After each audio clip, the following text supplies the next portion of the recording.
So Justyn Ross is a big part of the Kansas City Chiefs offense, and he has a chance to be a huge essential piece in them.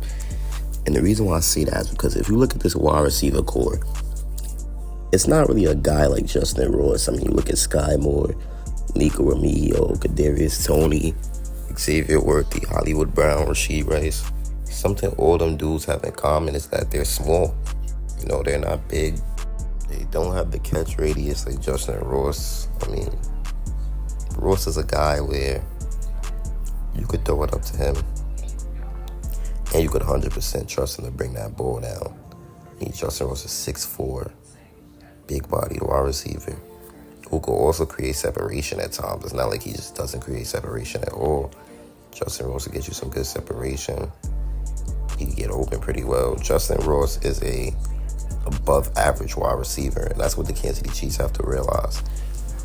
There should be no reason why Ross isn't a clear lock to make this Chiefs roster, man. Like, it doesn't make sense to me. You would think Ross should be a clear lock based off, how he plays and what he brings to the team. A lot of people also argue that Patrick Mahomes doesn't throw jump balls, but that's simply not true. He was even trying to throw jump balls at dudes like MVS. Like, come on. And he always throws jump balls to Justin Watson. So a guy like Ross, if you think Patrick Mahomes is not going to throw a jump ball to him, you're crazy. Mahomes would definitely throw a jump ball to Justyn Ross.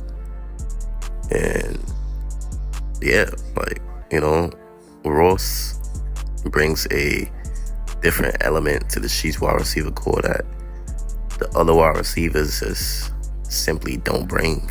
I mean, Justyn Ross, he's shown good blocking.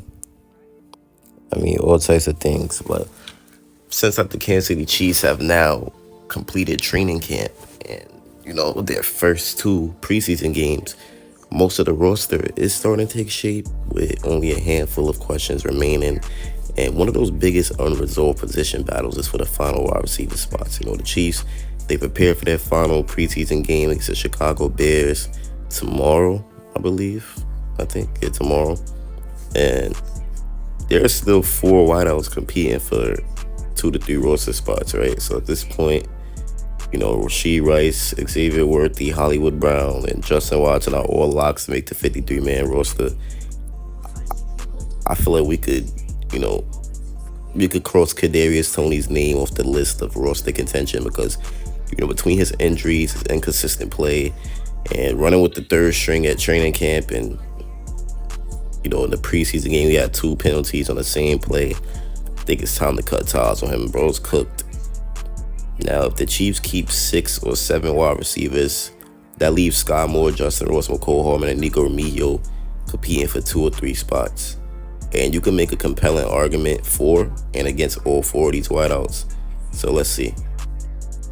Sky Moore, he knows all the different receiver spots and he could back up any receiver position. That makes him a valuable backup on offense, I guess. He also flashed some kick return upside against the Lions on Saturday. We had 2 strong returns, averaging 35.5 yards between the two. But the Chiefs invested a second-round pick on him, and he's still, been pretty bad for the years,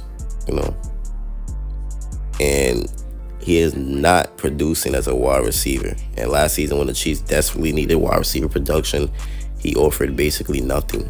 And in 2 preseason games, it's been basically nothing.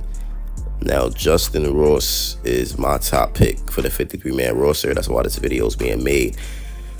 And that's simply due to the fact that he offers abilities that the other wideouts on the roster just don't have. His size and length make him a downfield jump ball target unlike anyone else. He's a natural weapon in the red zone, and unlike the other options on this list, he does play on some of the kick and punt units on special teams. Now I guess the case against Ross is that he's never consistently been productive, and he'll make a highlight reel type of play in camp or in a game, then you don't hear from him in a while. But the 2 preseason games, Ross has 1 reception for 22 yards, and the 1 grab was very impressive.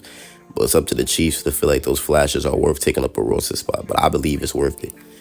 Then McCole Hardman, He's been with the Chiefs for longer than any other receiver on the roster, obviously. But the problem is that he just isn't a great route runner. He just only runs deep routes, and he doesn't really do much.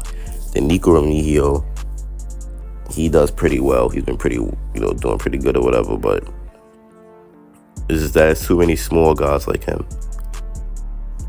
And I feel like Ross is just a better option, bro. If I'm being real. But in my opinion, I feel like Ross already locked up his receiver spot. Yeah, his roster spot as a wide receiver. And the final preseason game is going to be very important tomorrow. And it's going to be helpful for evaluation purposes. But most of the 53-man roster spots are likely locked up in all reality. And the Chiefs, they're on a hunt to win their third Super Bowl in a row. And beyond just Pat Mahomes and Andy Reid, it's going to take a lot of players and a lot of demons to make that happen. So every roster spot is crucial, And there are going to be plenty of new faces helping the Chiefs in their quest to three-peat this coming season, which players were on the roster bubble, before the start of the preseason, have potentially already locked up spots with the final preseason game looming on Thursday. Justyn Ross, I believe that he basically locked up his spot. The hype surrounding Ross is nothing new, but we might finally get to see him play some real football for the Chiefs, And we did see Ross appear in 10 games last season, but he received just as 11 targets, and he wasn't really as involved as you would hope for a team that's been trying to find any sort of consistency at the wide receiver position. Even though Ross has just one catch in 2 preseason games, the Chiefs has had him around for a minute, and they know what he brings to the table. And us Chiefs fans and the Chiefs has been clinging to the potential that he showed at Clemson for quite some time now. But with Ross's combination of size and speed, along with his dominance in the red zone, he seems like a very likely fit for the 53-man roster, especially with Hollywood Brown recovering from a shoulder injury. And the Chiefs, they have a chance to really see what they got with Ross early in the year, especially if the NFL does bring down the hammer on Rashee Rice, which at this point remains unknown. So, but all in all, Justyn Ross should make the roster. It just makes so much sense instead of, letting some little guys make it over him. Like, come on, Sky Moore, Tony, Nico Remigio, McCole. Dudes all have the same thing in common, man. They're small, and it's just like they're not really needed on the team. But Justyn Ross, he brings that versatility to the wide receiver room, and that's what's needed, But it's been your boy Chiefs Priority. If you enjoyed this video, like and subscribe, and I'm out, man. Peace.